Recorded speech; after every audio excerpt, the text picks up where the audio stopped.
So last but not least, I would just quickly like to also talk about meat quality in broiler. Just 2 studies that I would like to show you on the effect of selenized yeast versus selenite on meat quality.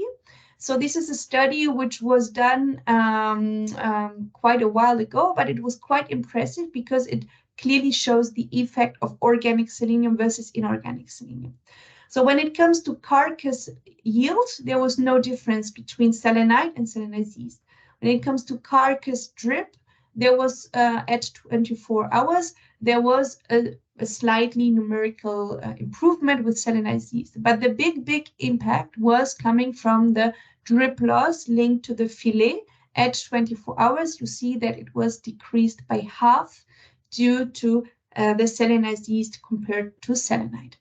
The tissue selenium, so the selenium concentration, was more than double. In another study where the dose was also taken into account, what we can see here is that comparing the drip loss at 24 hours for the low dose, so 0.1 ppm, there was already a significant effect of the selenized yeast versus selenite.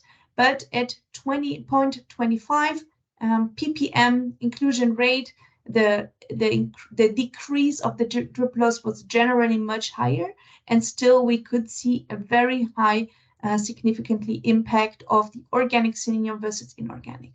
So we can conclude that inorganic selenium, and compared to inorganic selenium, selenized yeast can reduce the drip loss significantly, but there is an effect which is dose depending. So make sure if you really have problems with drip loss in meat, it's important to not only use small levels of organic selenium, but to increase it significantly to at least 0.2 or 0.3 ppm to manage this problem.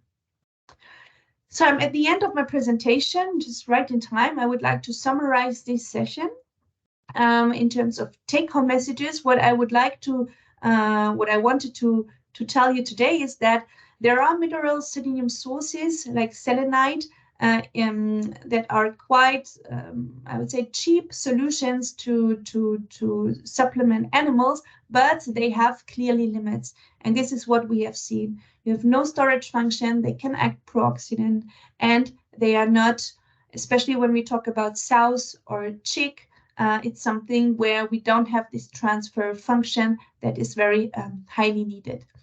Selenized yeast, they can elevate the antioxidant status and the transfer of selenium efficiently to piglets, chicks, or to the offspring. Enriched foods, this is something for human nutrition that can be produced only with organic selenium, but it's a very interesting way to supplement human with selenium. Organic selenium sources that are generally the best option that you can have for animals, but there are different qualities in the market and also different types of organic selenium sources, and make sure you choose the right one. And Optimin SeY contains the combination of different natural selenium compounds. They are protected in the yeast cell, so they are not they don't have any problems with oxidation, and they are very, very stable. Last but not least, a high and consistent quality really ensures to have a good bioavailability. So if you're looking for an organic selenium source, it's important to have to make sure that there is a COA behind, that the products are tested to ensure that you have the good results that you are looking for. So thank you very much. I hope it was interesting for you to learn more about selenium. And now I think I will give the mic to Noélle for the last few words. Thanks, Monika. So from our side at Westside, we just really want to thank you for your time and all the effort you put into bringing this presentation to us. Recordings will be available soon. And yeah, there's no questions for today. So that's it. Okay, thank you very much. All right, have a good day.